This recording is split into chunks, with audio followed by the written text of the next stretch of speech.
এতেকাফ ভেঙে যায়। এতেকাফ করার পর কেউ যদি মসজিদ থেকে শরিয়া গ্রাহ্য ওযর ছাড়া বের হয়ে যায়, এতেকাফ করতে আসছেন, এতেকাফ করতে আসার পরে আপনি বাহিরে চলে গেছেন, একটু মার্কেটিং করা দরকার সামনে, তাহলে আপনার এতেকাফ ভেঙে যাবে। শরিয়া গ্রাহ্য ওযর কি?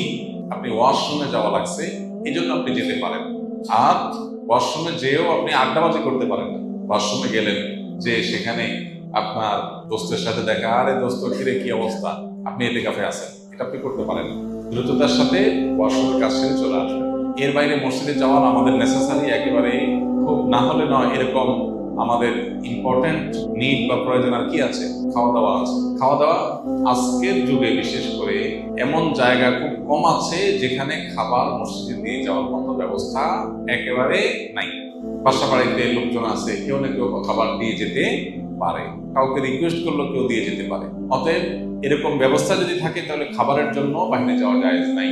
হ্যাঁ, কারণ যদি এরকম হয় অবস্থা যে তার খাবারের জন্য কেউ খাবার এনে দেওয়ার মতো নাই, তাহলে এরকম নিরুপায় যদি কেউ সত্যিই হয়, এরকম কোনো মসজিদ থাকে যে আশপাশে কোনো মানুষজন নাই, অনেক দূরে তার বাসা থেকে খানা আনার মতো কোনো মানুষ নাই, তাহলে তিনি খাবারের জন্য যেতে পারেন, খেয়ে আবার চলে আসবেন। খাইতে গিয়ে আবার বাসায় আরেকটা খাজুরি আলাপ করতে পারেন, একবেলাকে আরেকবেলা খাবার সাথে নিয়ে আসলেন। এইভাবে না হলে নয়, এরকম নিড থাকলে শুধু বাইরে হতে পারবেন। এছাড়া যদি তিনি বাইর হন তাহলে তার এতেকাফ ভেঙে যাবে।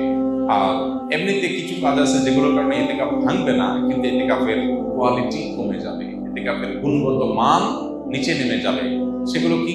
সেগুলো হলো এতেকাফে বসে আপনি শুধু ঘুমায় কাটালেন 355 দিন, অনেক কাজ কাম, অনেক ব্যস্ততা, ঠিক মতো ঘুমাইতে পারেন না। এই 10 দিন সুযোগ পাইছেন যে আলহামদুলিল্লাহ ডিস্টার্ব করার কেউ নাই, বাচ্চা নাই, বউ নাই, কেউ নাই, ঝামেলা নাই, ক্লায়েন্ট নাই, একটু মন মতো ঘুমাইলাম, তাহলে এতেকাফটা অর্থহীন হবে, এতেকাফটা ঘুমের জন্য না। আবার আপনি এমন করলেন যে অন্য সময় বন্ধু বান্ধবের সাথে এত আড্ডা মারার সুযোগ পান না, 2-4 দোস্ত মিলে একসাথে কোনো এক মসজিদে এতেকাফে বসলেন, এবার একেবারে চুটিয়ে আড্ডা মারলেন, এগুলো এতেকাফের কোয়ালিটিকে নষ্ট করে দিবে। আর যদি আপনি ভারসাম্যের সাথে একান্ত প্রয়োজনীয় আলাপ করলেন আর বাকি সময় বাদ মগ্ন থাকলেন, সেটা অর্থ এতেকাফ। আল্লাহ আমাদেরকে ভালো করে এতেকাফ করার তৌফিক নসিব করুন। এতেকাফের ক্ষেত্রে আমাদের মধ্যে যে ভুল ধারণা আছে সেটা দূর করতে হবে, প্রান্তিকতা যেটা আছে সেটা দূর করতে হবে। আমি আমার ছাত্র জীবনে একবার এতেকাফে বসছিলাম, মনে আছে, বহু বছর আগে। তো যেখানে এতেকাফে বসেছি, আমার সাথে এক বৃদ্ধ মানুষ বসছিলেন এতেকাফে। তো শীতের সময় ছিল তখন, রমজান, অনেক শীত, মসজিদে একটু ঠান্ডা বেশি। আমি হঠাৎ করে দেখি যে মুরব্বী নাই।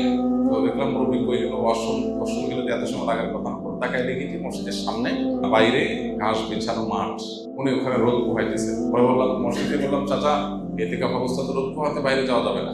উনি খুব জোরে ধমক দিলেন, ছোট ছিলেন, মাথা পড়ে, তখন বলছে, হ্যাঁ তোমার মাথা এতেকাফ ভাঙা এত সোজা মিয়া।